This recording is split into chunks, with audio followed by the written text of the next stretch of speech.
All right, Dr. Rhinesmith, if you are ready to begin, there are going to be people coming in at any point, so I feel like this is just a good place to start. Yeah. Beforehand, my name is Blake Bixler. I am a program specialist here with the Department of Higher Education and Workforce Development, and I want to say on behalf of DEWD, I want to thank everyone involved for attending these events for the 2022 Equity Summit, and especially for sticking around to the final sessions before we end with our closing ceremony. And we have a great session to end, relating to the final sessions of the day. And I'm happy to be able to moderate one of those sessions with us alongside Dr. Evan Rhinesmith, where we'll be talking about his presentation, Centering Intersectionality and Metrics of Post-Secondary Access and Success, the Implications for Equity in Missouri Higher Education. This is something that seems like a very interesting topic to me just by going through the brief abstract. And so I'm very excited and looking forward to the information that Dr. Rhinesmith is able to present us. And without further ado, Dr. Rhinesmith, if you would like to take over, I'd be happy to assist in any way possible. Great. Thank you so much, Blake. And really thank you to the entire DEWD team for letting us have the opportunity to come and present. I'll be presenting some work that I've been conducting with my colleague, Misty Jeffers, and Ashley Burley, who both of them are in the crowd. So I'm just lucky enough to be the face of this. Maybe unfortunate for the rest of you that I'm the face of it, but any tough questions, I'll direct you directly to Misty and Ashley in the crowd. So I think they'll be ready to answer some questions. Yeah, so before we dig in, I want to take just a little bit of time to talk about who we are. The Prime Center is the Policy Research and Missouri Education Center. We were established in 2019 as an independent research center housed in the School of Education at St. Louis University. And our mission is to provide better evidence on education issues that support better policies and lead to better outcomes for students and schools in Missouri. You can learn more about our work, some other topics we've covered previously at our website. And I think this presentation is a really good representation of some of the work that we do, using publicly available data that maybe is not accessed or understood quite as much as we would all like for it to be, who are so deep into the data conversations. We are really focusing on taking some of this information and making it more accessible and hopefully using it to guide some decision making. So the purpose of this project is an assessment of post-secondary access and success for students graduating from Missouri public high schools and proceeding on to pursue post-secondary education.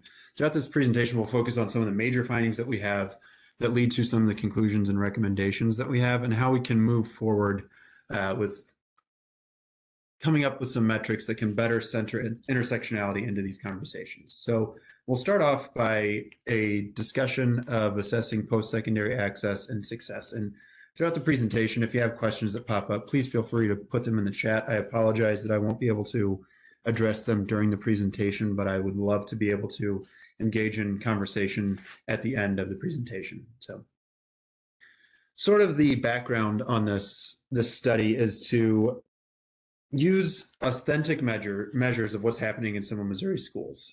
We've conducted work previously in the center on student growth and using student growth as a better metric to measure performance, both students and schools, and sort of the impact that education settings and schools have on K-12 students. And we're trying to do something similar here by looking at publicly available data from DESE, tracing it into higher ed to explore how our students are being prepared for success in college or careers after they graduate. A lot of this hinges on the big goal that the Missouri Coordinating Board established in 2011, calling for 60% of adults age 24 to 65 to have a 2 or 4 year degree or certificate by the year 2025. This goal is not unusual. Most other states, I believe nearly all of them, have a similar attainment goal in mind. We're coming up on that now, which is hard to believe. 2025 is not too far around the corner. Because of that, we're trying to sort of examine as a checkpoint, how are we doing as we come up on that point? Part of the conversation hinged on an estimate that from the Coordinating Board of Higher Ed here in Missouri that only about 53% of working age adults held a post-secondary credential or degree as of 2019. This is a very slight change from 52% as far back as 2015. Another group called the Illumina Foundation, focusing on higher education access and success, and just career success in general, was a very active player in pushing for these statewide attainment goals nationally, and has done a great job of tracking progress across several of these states towards the 60% goal. Use a slightly different method than what we have in Missouri, but they still show that we are closer to about 47%, which ranks us 42nd nationally. While it's slightly different, I think we'd all agree that this is still short of what our goal is as we come up to that finish line.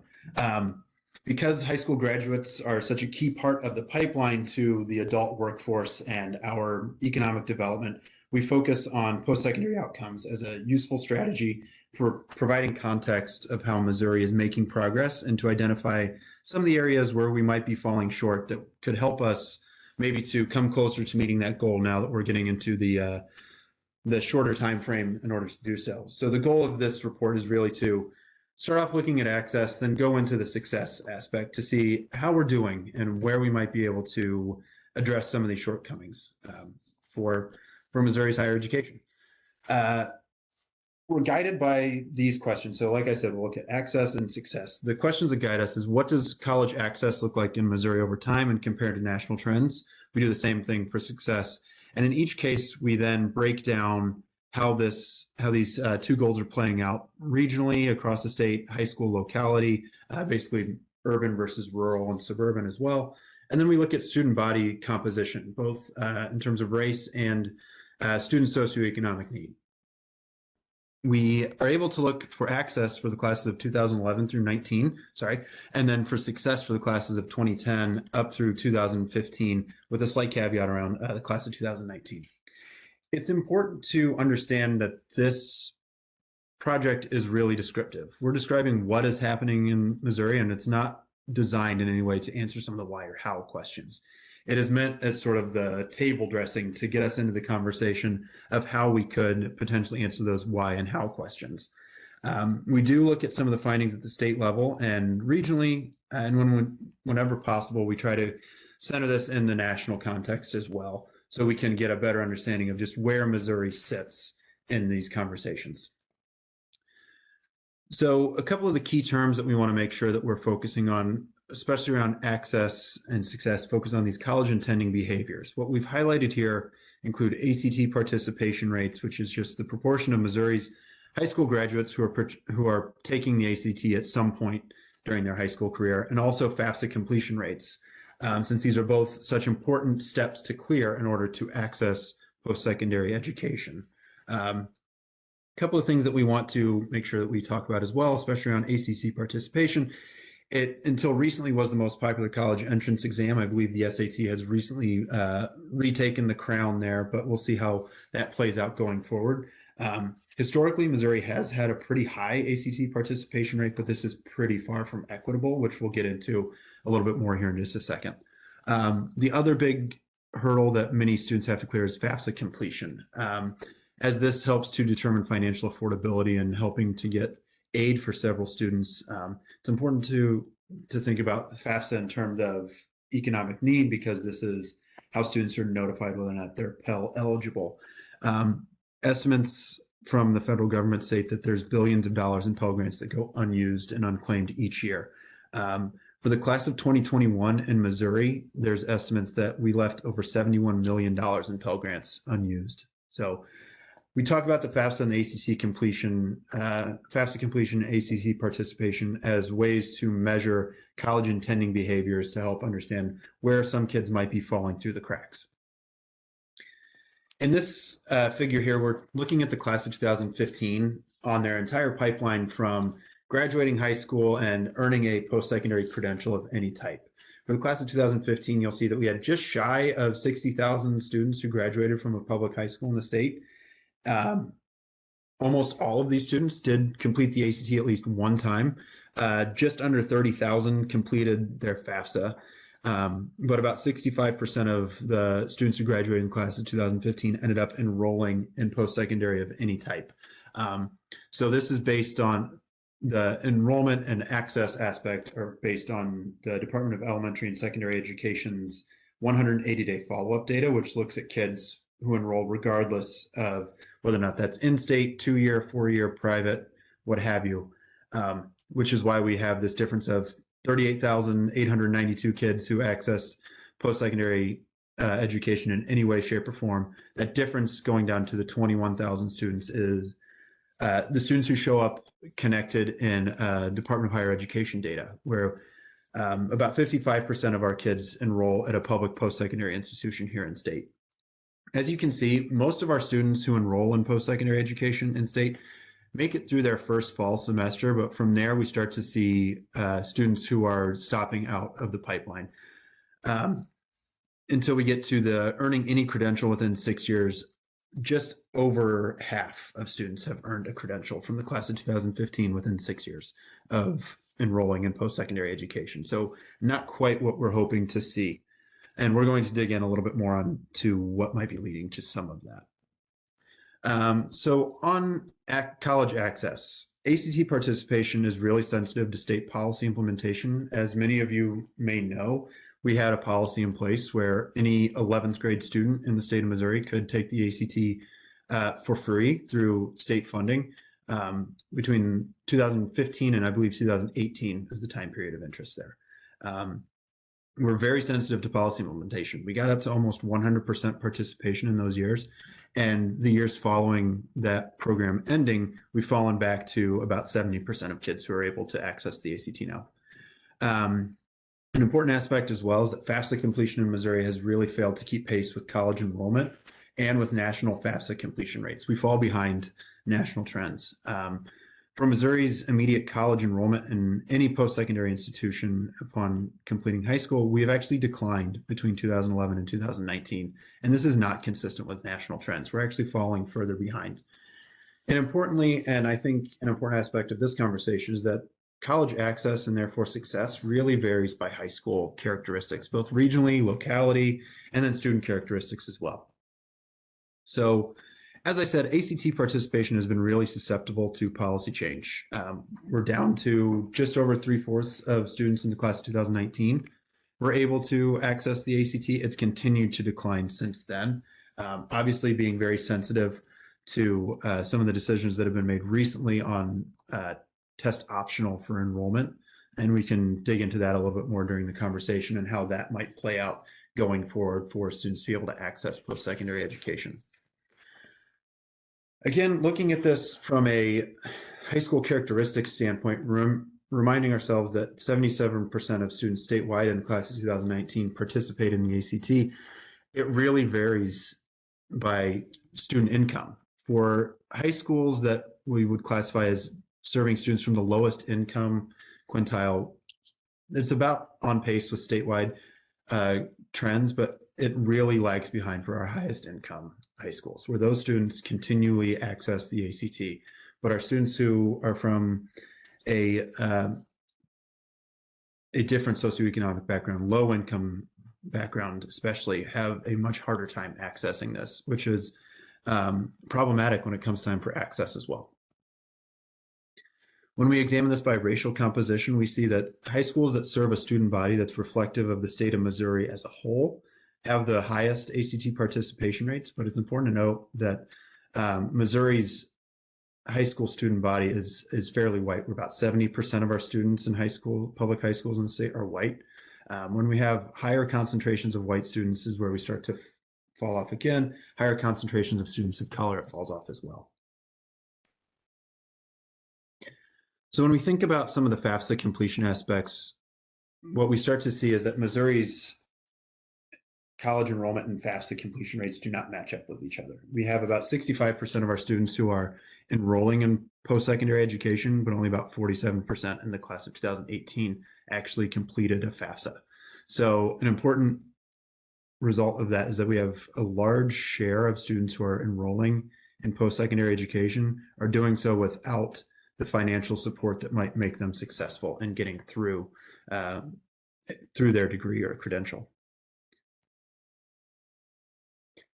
One of the other important findings that we uncovered in this is that immediate college enrollment has steadily declined, and this is especially true in community colleges for students. This is using DESE's 180-day follow-up data, where we see our 4-year enrollment rates has remained relatively steady. Just over a third of students who are graduating high schools here in the state of Missouri enroll in a 4-year institution. But our 2-year rate has fallen from 32% in 2011 down to 25% in 2019. In tandem with that, the number of students who are entering the workforce has increased from 15% in 2011 up to 24% in 2019. An important caveat with this is that we are unable to differentiate between competitive versus non-competitive workforce entry for these students. So we don't know which of these students who are entering into a job that could sustain them into some sort of successful life down the road.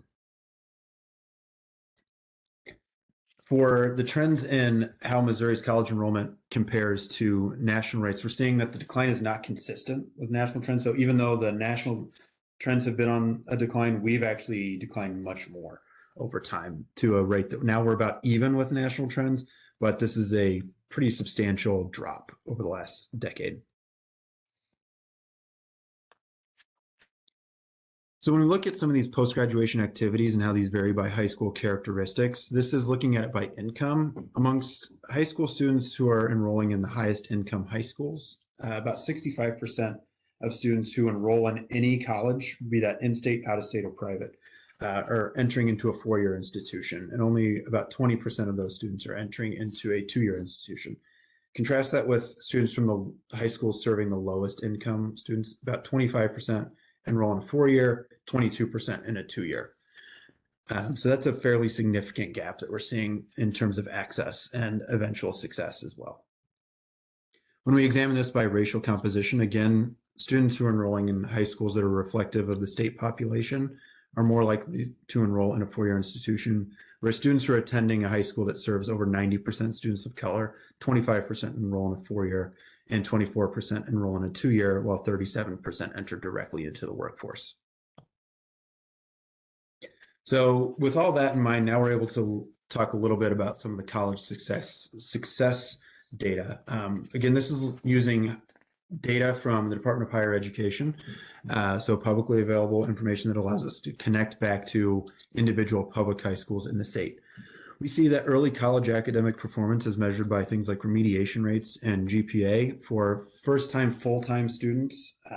We also find that 3/4 of Missouri's in-state public first-time full-time students persist to their 2nd year of college, but only half of these students complete any post-secondary credential at a public higher ed institution within 6 years. And again, it's going to vary quite a bit by high school characteristics. So an important finding amongst our students is that the percentage of students participating in remedial coursework has been declining over time, which is a great indicator for some of the policies that the state has implemented in order to rectify some of this, especially given what we're learning more and more about participation in remedial coursework in higher education that often leads to a decline in persistence and eventual completion. Again, varying very heavily by high school characteristics, where students graduating from high schools serving the highest income students are the least likely to have to participate in remediation, where students graduating from high school serving students from the lowest income quintile, often over a third of those students are participating in remediation.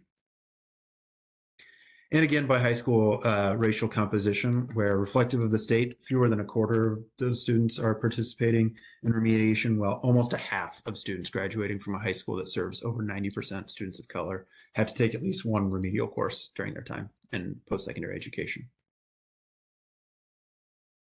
So the next big step is persisting into the first spring and then into their 2nd year. We see that persistent rates have been fairly stable over time, which leads us to some sort of question of what's happening after the 1st year, for leading to students dropping out of post-secondary education.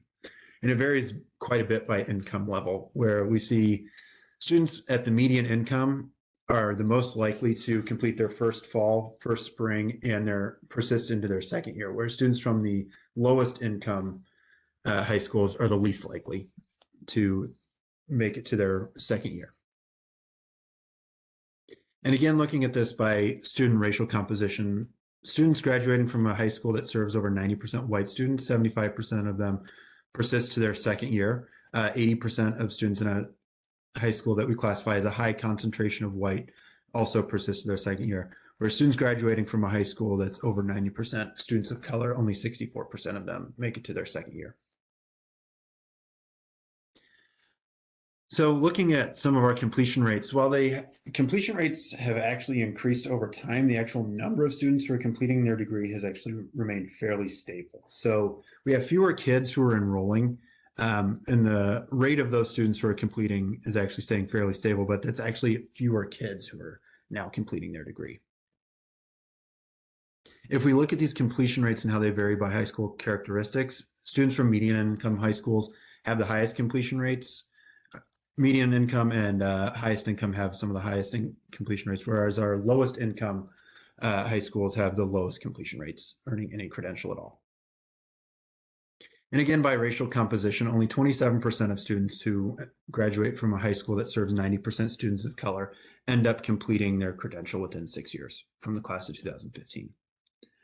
So with all this in mind, for some of our conclusions and recommendations, we see that there's some clear gaps in college access and success that indicate many of the young adults in Missouri experience some sort of barrier to attaining their post-secondary credential. This has very clear implications for future earnings and economic stability and overall benefits to society, especially for the state of Missouri, as we just continue chugging towards that goal of 60% attainment by the year 2025.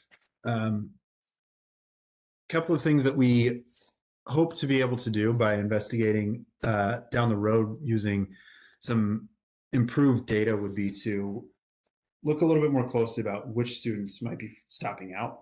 Also, using the school level data, something that we can do is we can use that to ensure some sort of equity in post-secondary enrollment patterns. We can also use that to understand students' college enrollment choices and some of the barriers to persistence and completion. So it's really important in our minds that high schools and policymakers and just school district leadership start to use their data in a much more meaningful way to really understand more about student experiences and focus on some of these equity indicators that could help ensure equity to access and success amongst all their students, and work towards understanding the enrollment choices again and some of the barriers that they might run into.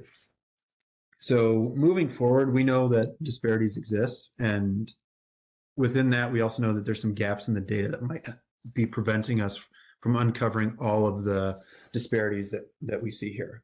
We know that students from different racial and income backgrounds have different barriers that they run into along the post-secondary pipeline, but we don't know quite as much about some of these other marginalized student groups who we run into, including students who may be identified for individualized education plans throughout their K-12 experience, and especially here in the state of Missouri, given that we have such a small population of Latinx students, they can sort of slip through publicly available data that prevents us from being able to identify some of these other disparities that we might run into.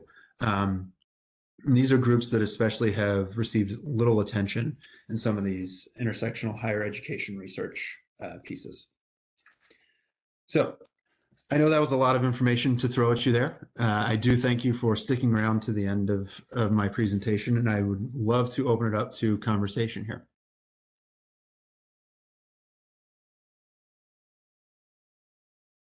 Yeah, I want to thank you, Dr. Rhinesmith, for everything. And because this is such a closer session, I was wondering if everyone would be interested or willing to I'm allowing everyone to be requested off mute. So if you have an interest in the questioning, I will say, like, as someone who, like I told you before the session started, in my prior experience as a college advisor, this is some of the problems that we worked on a lot, was working with low-income students and working on those generational barriers, like you said.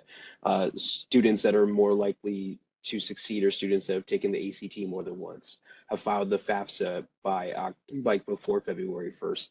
All these different indicators that like first generation college students have to go through, kids that didn't have those issues don't really think about. I'm wondering from your perspective, what is something that like can be either done like at a local level, and then what's something that can be done as a state level? I know like as a statewide initiative, requiring the FAFSA as a graduation requirement has been pushed out. A lot of states, including Illinois, already have that on Mhm. like as a public law. If there are those things that you think might be available or working or beneficial?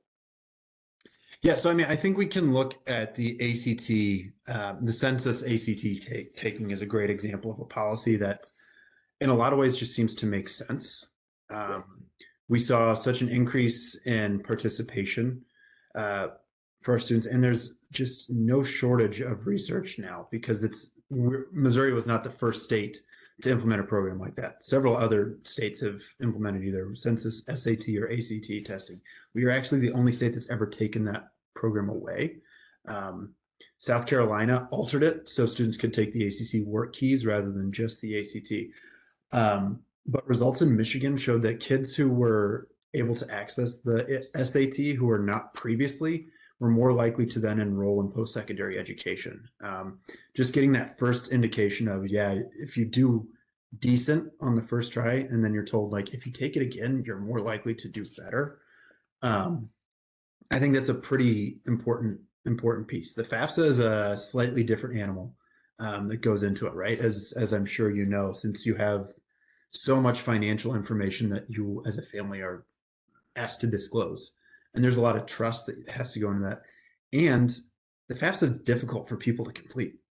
Um, a lot of people start to fill it out and then they just get completely lost. There was an initiative in Ohio several years ago where folks would go and get tax help. And if they had a high school age student, their tax assistant at H&R Block would actually help them complete the FAFSA at that time, which led to more students enrolling in post-secondary education who previously would not have. Okay. That's an interesting program. I know, like personally, again, as a college advisor, having to be the person to go to these families who are first generation and be like, Mhm. I promise you, I do not want most of the information on your tax return. I'm just trying to help your student.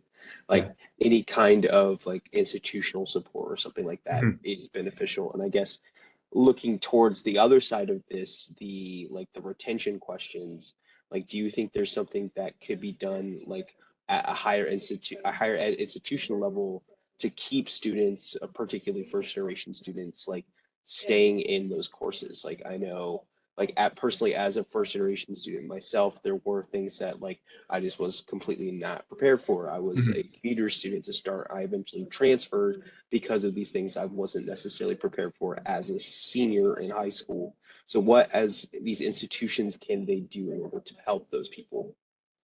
Yeah, I think that's a great question. And there's a lot that goes into it. My research started off in this looking into remediation policies, I mean, or developmental coursework policies, those sorts of questions. And I think a lot of it is a program like that, as we've shifted to co-rec remedial coursework, there's a lot of high touch intervention coming from instructors or programs trying to help students get through these courses that are required for them to get to the next level of their educational journey. But then once they're through those courses, that high touch sort of disappears. And now it's students who are left lost. That's really difficult. And I think from a cost standpoint, because higher ed institutions in a lot of ways are businesses. So like the cost of that can be really daunting for some places, but it's so important to figure out ways to keep these students involved because what you're describing there, Blake, often is touted as like the hidden curriculum that certain students aren't aware of that sort of keeps them from being successful. So any ways to sort of open the black box for all the students is a really important piece.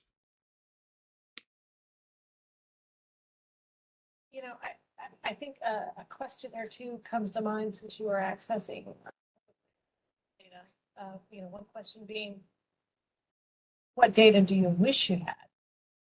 Every high school student, from every graduating high school student. And then also, I know at our institution, we've had multiple conversations as a community college. The definition, the true definition of a first generation college student is not necessarily helpful. Mhm.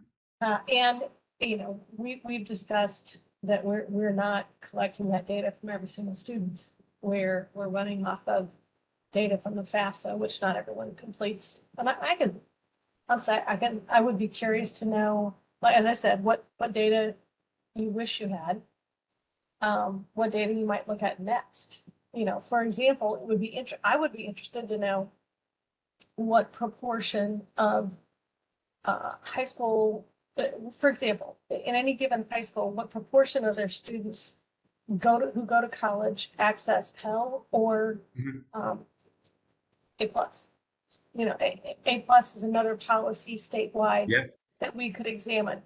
If schools have high rates of students utilizing A plus, Mhm. then, which, I realize that's community college advocacy there, but Yeah, I think A plus is a really important one though, right? Because what we showed in our presentation, right, is community college access has been on the decline across the state. In order to access A plus, you have to enroll in a community college. So that's, I mean, for a lot of these students, that's very meaningful dollars that are being left behind.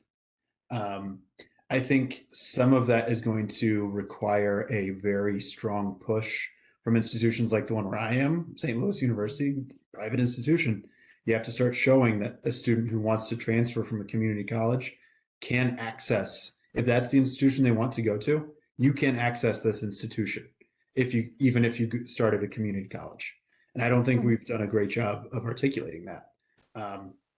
SLU's an expensive institution. For a lot of students, I mean, just in our backyard, they can see that price tag and just be like, there's no way I can do that. And if that's their aspirational, that's their A1 institution that they've always wanted to go to, that can just completely undercut their interest in trying to enroll, right? So I think there's a lot that plays into that aspect of signaling that institutions need to do a little bit better job of. Um, I think in terms of the data question that you're asking, I'm a quant data person. I want as much data as I can get so I can try and answer some of those questions. And we are working very closely with higher ed and DESE in order to get better student level data that would help us to identify the information that you are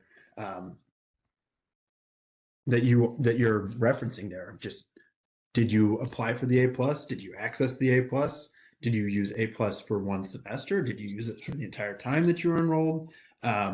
Were you Pell eligible? And did you gain access to the FAFSA? Did you complete your FAFSA? So that's all information that we would love to be able to have. It's tough to get. And I'd also be curious about the FAFSA as a barrier from a bureaucratic standpoint. If you think about our students who are oftentimes of limited access, they are from split households, which sometimes requires split tax returns. Yeah. We see students who are essentially living on their own. Yeah. And from low income households who basically chosen to move out Mhm. or who are living with other family members. Access to your parents' tax returns is huge. Yeah. I mean, if you get families into a room to have them fill out the FAFSA before they're seniors in high school, they're the ones who would probably, you might have helped them a little bit, even a small fraction, but there's a pocket out there Yeah. that we haven't touched. Mm-hmm. I agree with that 100%. And I think those are some of the pieces that make some of these conversations around this policy, the legislative effort that we're seeing from the state right now, trying to make the FAFSA completion to be an indicator on school districts, high school accountability metric. Like, that's going to be really tough for some of these schools, right? I mean, schools in our backyard here in St. Louis, like, how are you going to convince those families to come in and do that? I'm like, that's going to be really tough. I mean, we've got high school students working full-time jobs Yeah. who sleep through the alarm and don't get to school on, Hmm. countless stories of that. I think the decline, particularly telling in the decline for community college enrollment, a chunk of that is the need to work, even and certainly right now, I don't know if the data would reflect it because of the lag, but the workforce, the short staffing issues with workforce things now, working is just very appealing. Yeah. And it's short-term appealing, but it's appealing. I can jump in to speak to that for just a second. Speaking a little to the kind of being seeking educational opportunities and working at the same time. I think so. I'm coming from a career in technical education convening where this came up a lot. Like, how can we identify innovative strategies that allow people to do both simultaneously? Because that's often the reality of student experience and often a barrier to continuing. And so thinking about, at least in the career and technical education space, allowing students to be stacking those credentials so that they're seeing this immediate payoff of continuing to be enrolled, but they're still, and so it can translate into, higher earnings, but while they're still continuing their educational journeys. But I think there's also a lot of, marketing strategies that kind of go into that, and advising and making sure that students really have access to the information that can help kind of navigate those processes. So Diana placed a question in the chat around outreach in rural areas. Diana, can you say more on what you're curious about there? I know we're running out of time here, and Blake, I apologize for that. No, I'm glad that we're able to have a conversation. And like, if she doesn't have something to add, I could also point out, like, again, with my AmeriCorps experience working specifically at Lebanon High School, like we were very fortunate that there was an Ozarks Technical Community College campus within the community. But outside of that, the nearest four-year institution was a 45-minute drive away, either towards like the Missouri Science and Technology or Missouri State. And like similar to like a lot of rural areas in these communities, um, if you're not like if you don't have a community college one already there, like we're gonna have a difficulty getting the access to those questions or like getting access to specific benefits. Like I know firsthand, like I'm a graduate of Truman State University. Like the clientele at Truman State University doesn't necessarily fully equate to like what the city of Kirksville might need, which like again might be more career technical education just because of like there's a larger factory town versus like a small liberal arts college. So if we're wondering for outreach purposes, do you see like a problem with like obviously there's an income divide and why like that is where we see like a lot of first generation students, but like something that we worked on was like that urban rural divide having a problem as well. Yeah, I mean, I think that's always going to be an important conversation that we have to have. Just sort of that sense of belonging, I think, is sort of what you're getting at there too, right? I'm trying to think of the best way to describe this, right? Which is, oh man, there's a lot that you can run into there of just based on what you know your hometown needs, right? Is it worth your time, effort, and energy? Especially for students who might be leaving a part of their life that they've never left before, and they're going into somewhere that's completely different from what they're used to. I think that's an important aspect of that conversation too. And to me, it's not surprising when we have students who struggle because of not just the rigor of college coursework that they might run into, but just everything else that's surrounding them is so different. If I can jump in again too, I think that's another for our rural areas. Again, as someone who's interested in career and technical education, and in the focus of this equity summit, reframing the narrative, making sure that we're also including post-secondary CTE in these conversations. And so, even in the reports that Evan was presenting today, we're not quite able to have those conversations to the degree that I at least would like for us to eventually start having those conversations. So hopefully that's something that we can explore moving forward. And yeah, the reality is for a lot of jobs that students are accessing post-secondary CTE for, the opportunity, the salary is much higher than a lot of what those of us who have even went through PhD programs will see. So kind of just wanting to emphasize that, but also speaking for our rural areas, I know that there was the new initiative, was it last year? The Missouri Post-Secondary Advising Initiative that is specifically targeting our rural high schools. So I'll be interested in seeing the direction of that work moving forward.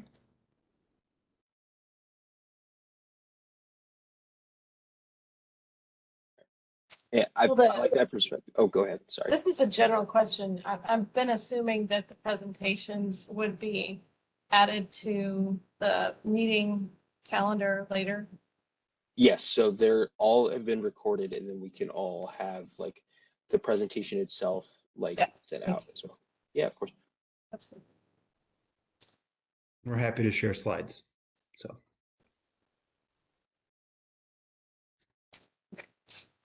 Yeah, I want to thank everyone for being willing to like have this conversation. Like, I, not only as someone who's like currently working with like the State Department, but like I said, someone that like my immediate like post graduation experience was working with these kind of issues. It's like, how do we get these kids that have all these like institutional and non-institutional barriers? How do we make it so that way, like not only equitable, but just like the very bare minimum, like give them a chance to have some of these opportunities.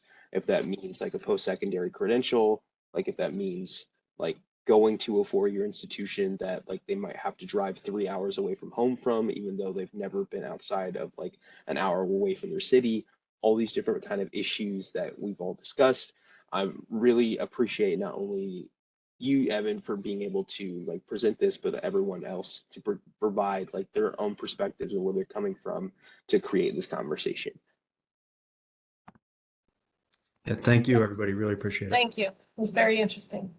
Thank you. All right, and the closing session has been wrapped up. So I want to again thank you for your participation and thank you again for being able to, I would say, like we can call it that you ended it on a high note. Oh, great. I do have a quick question. Sorry, everybody's trying to leave. Evan, or anyone really, how would we, if someone if say I wanted to get more involved in these types of conversations, but I'm not necessarily in higher education. I work for a refugee services program, Catholic Charities of Central and Northern Missouri, and I do work with adult refugees and supporting them in their post-secondary education. But how would I found out about the summit by chance, but how would you recommend just an average person get more involved or find a way to get more involved in these types of conversations going forward? That is a wonderful question. I mean, for us, we can add you to our email contact list, and we try and do a decent job of keeping folks up to date with sort of what's going on. Okay, cool. Um, Yeah, I'd love that. Thank you. Okay. Yeah, I'll do that right here. I'll do my work email.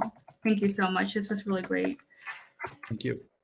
Yeah, and I would say additionally, if you don't already have like a pre-established connection, there are over 35 different job centers amongst the state of Missouri that like at the very minimum will allow people to like have contact with different employers to see like if there is a potential of setting up like small time apprenticeships or like different job institutional needs. Additionally, something that the state of Missouri has worked on is for adult learners is this idea of a fast track workforce incentive grant, which is like essentially the adult learning equivalent to the Missouri A+ program, where if you fill this out and you're able to fill the FAFSA out, it provides money to get back into education specifically for like workforce initiatives. And so if you are having people amongst like your clientele that are interested in either increasing their educational opportunities in order to like either get like more money through work or just in general are looking for good job opportunities, I would say that like those resources around the area that you're at will have like the more specific stuff that's going on within that area. Great, thank you. Yeah, of course.